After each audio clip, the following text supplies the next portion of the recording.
عبد المطلب سے کسی نے پوچھا کہ آپ کا یہ پوتا پیدا ہوا عبداللہ کا بیٹا، تو آپ نے اس کا نام محمد رکھا۔ عربوں میں ایسے نام رکھنے کا رواج نہیں ہے، عربوں میں تو بڑے عجیب عجیب نام ہیں، یا بہادری والے کا نام رکھتے تھے جس سے اس کی بہادری اور جنگی قوت معلوم ہو، حرب، کلاب، مرہ، اس قسم کے، اور یا پھر بتوں کے نام رکھتے تھے، عبداللات، عبدالعزا۔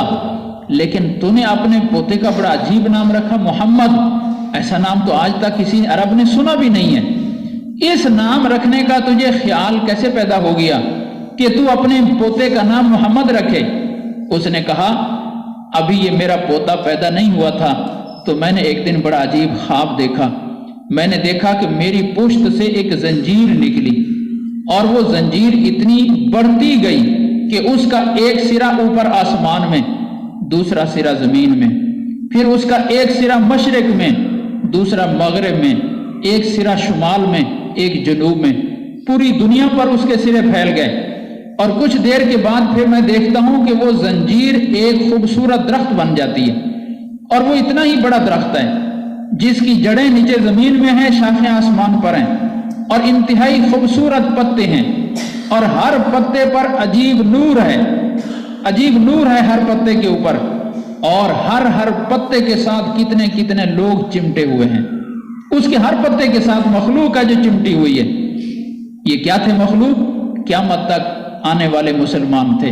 ہر مسلمان اس محمدی نور کے ساتھ چمٹا ہوا ہے جو حضور صلی اللہ علیہ وسلم کے دادا کو اللہ تعالیٰ نے یہ خواب کی صورت میں پہلے ہی دکھا دیا۔ تو فرمایا میں دیکھتا ہوں کہ کچھ قریش کے لوگ بھی چمٹے ہوئے ہیں اس نورانی پتوں کے ساتھ، لیکن کچھ لوگ قریش کے وہ ہیں جو اس دشمنی میں اس درخت کو کاٹنا چاہتے ہیں، اس کو کاٹنے کے لیے آگے بڑھتے ہیں۔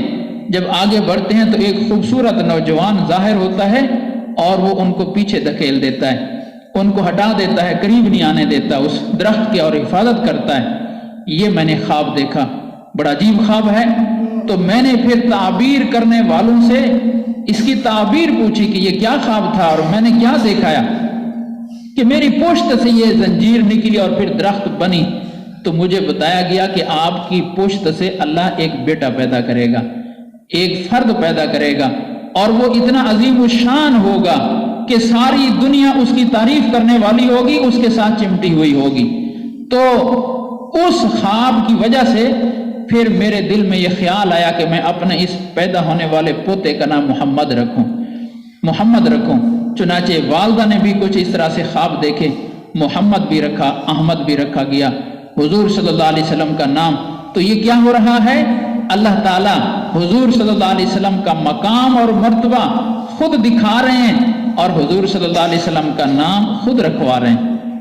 حضرت آمنہ رضی اللہ تعالیٰ عنہ فرماتی ہیں جب حضور صلی اللہ علیہ وسلم کی پیدائش مبارک ہوئی جس دن، تو میرے حضرت اربا عثمان بن ابی العاص رضی اللہ تعالیٰ عنہ فرماتے ہیں کہ میری والدہ بھی وہاں موجود تھیں اس وقت، اس کمرے میں حضرت آمنہ کے پاس بطور دائی کے۔ عجیب منظر دیکھا ہم نے پیدائش کے وقت۔ ایک تو یہ دیکھا جیسے ستارے ہماری طرف جھکے آ رہے ہیں اور اتنا قریب آ گئے کہ جیسے ہم ان کو ہاتھ لگا لیں گے، ستارے جھکے آ رہے ہیں۔ اور دوسرا ایک نور ظاہر ہوا اور اس نور سے ملک شام کے ہمیں محلات نظر آنے لگے، کمرے کے اندر بیٹھے بیٹھے۔ اللہ پاک قادر ہیں۔ تو یہ کیا تھا کہ یہ وہ نور ہے جو پوری دنیا میں پھیلے گا، پوری دنیا میں پھیلے گا۔